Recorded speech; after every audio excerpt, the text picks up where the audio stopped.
is good? It's your boy Sam back here with another video, and in this video today, guys, we're going to be going over and talking about the 5 new level up cards that did get released in NBA 2K24 MyTEAM today.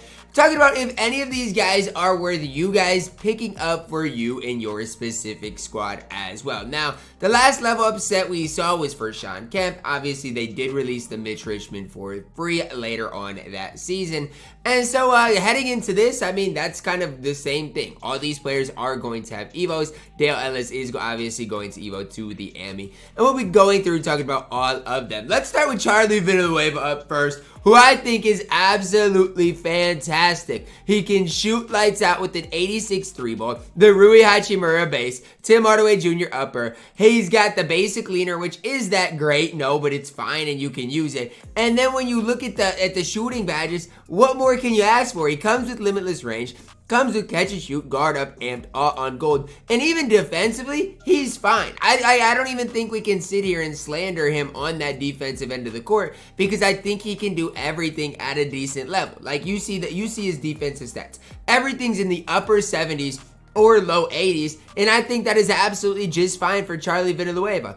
I'm telling you guys right now, this card is going to be a budget beast in my team. And it all starts and ends with the high 3-ball, great release, great hot spots, and the great shooting badges. You want to talk about one of the best budget cards, one of the best shooters in the entire game, it is Charlie Villanueva. Oh, who, by the way, is 6'11" at that power forward position. Do not sleep on Charlie V in my team. 12,000 MT, is that, you know, is it a little more than I'd like to spend on the card? Sure. I mean, I'll be honest with you guys. I wish he was maybe a little bit cheaper, because budget options at 11,000 MT, that kind of makes me sad. Harrison Barnes up next, 6'8", 6'11" wingspan, hotspots from 4 to 5 places. Around the arc, 84 3-ball, 85 speed. And defensively, he's fine. I don't necessarily love his defensive stats, but his defensive badges are good enough for me to say he's at least decent on that defensive end of the court. Now for HB, basically going to be that 3-and-D type of player, but his driving dunk is going to be decent enough. Now the Harrison Barnes base on Quick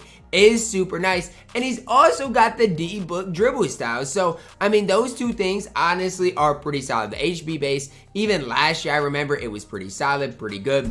D-book dribble style, that is obviously incredible. I don't know what the Harrison Barnes leaner is going to be like. That's something we'll have to see. But after the EVO, he becomes pretty solid and gets a good number of badges as well. I'm excited to use this HB card. I just wish defensively he was a little bit better. That's my only wish for him. 6'8" at the 3, pretty good height, pretty good frame. Can't sit there and argue or deny that. But as far as the rest of the overall card, I just wish he gave you a little bit more.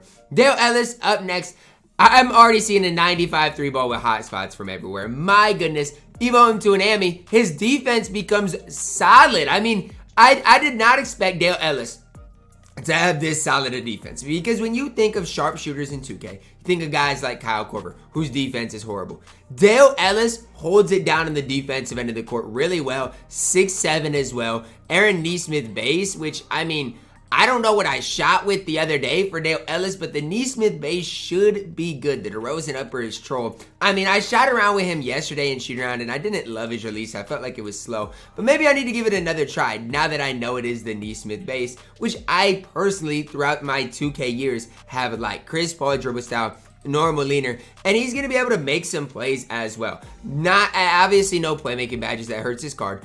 Hall of Fame catch and shoot, only bronze range, but defensively, Dale Ellis becomes absolutely elite after the EVO, and that's not absolutely elite, but really solid. And that's something I think definitely matters for Dale Ellis, who post EVO becomes pretty solid. Agent Zero up next. Let's start with his movement. He says pro dribble style, but I'm telling you right now, when I moved with Gilbert Arenas yesterday in his shoot around, he was moving and grooving. So I don't know, maybe it's just me that I'm weird and like different dribble styles, but he was moving yesterday in shoot around. The super base, normal leaner. That release, I used it yesterday. It just was not great. Now, post EVO, here's what you're looking at for Agent Zero. He does get Hall of Fame Agent 3, Hall of Fame limitless range, and defensively becomes solid. I don't want to sit up here and hype him up and say he becomes great defensively, because he doesn't, but he does become solid. The limitless range for Agent Zero is going to be nice, especially at 6'4". I just wish his jump shot was better. The Dosunmu base, it's just not good, especially with the, you know, Gilbert upper. It's just something like, again, in 2K, what was it? 2K19, Gilbert Arenas had the best release in the game, I believe. Ever since then, he's just had a kind of slow kind of beta release. He's still going to be usable. I don't think the card's horrible, but when it comes down to is he worth 112,000 MT? Absolutely not. You lock on all of these cards, you get Dwight Howard. So all these cards, I don't know what exact price they are, a little over 200,000 MT. Now for D12, after the EVO, the big question was, are they going to make Dwight able to shoot the ball or not?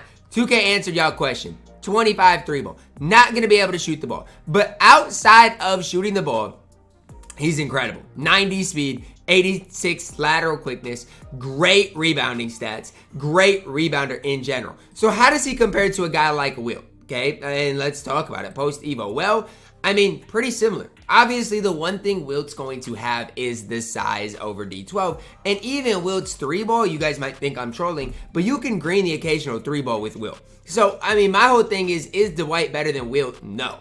But is Dwight on the same type of level of Wilt and Shaq? He is, especially with his wide player model. Now, can Dwight run the 4? I mean, I don't know. I think it'd be really interesting to put Dwight at the 4 next to like Wilt or Shaq and then just run like a defensive liner. Put Dwight on ball, see what happens. That's kind of my intrigue with this situation.